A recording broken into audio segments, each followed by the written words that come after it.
Let me make this clear. Federal agents, ICE, HSI, are officers. They are agents of law enforcement. If you box them in with vehicles, it is reasonable for them to believe that they are being ambushed and that this could end in a deadly situation. And it's reasonable for them to use force based on those conditions. Really? Do not box in any law enforcement officer. You are breaking the law when you do that, and you are putting yourself in danger. If you ram any vehicle, especially one that contains law enforcement agents, and that's any law enforcement, and you do this intentionally, this is considered deadly force, and they can use deadly force in response to stop you. Kudos to Superintendent Snelling for making this position clear to the people of Chicago that federal agents are essentially the same as local police officers.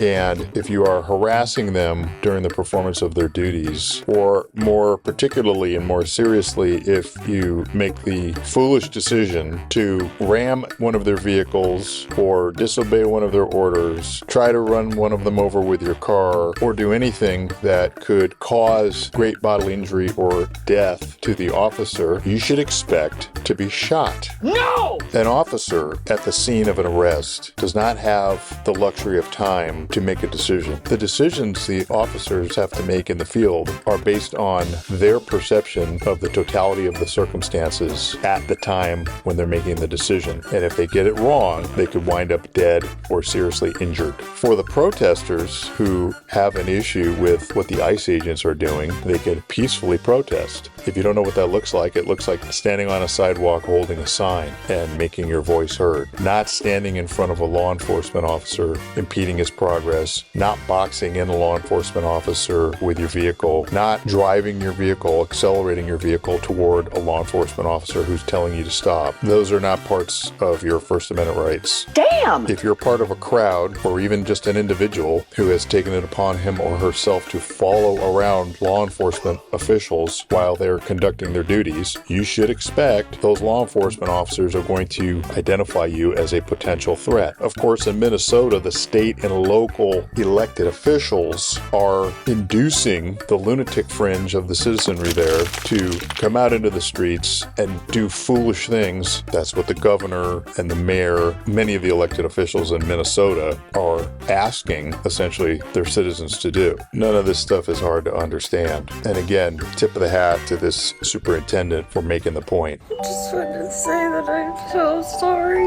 All my people are getting attacked. The children, they don't understand.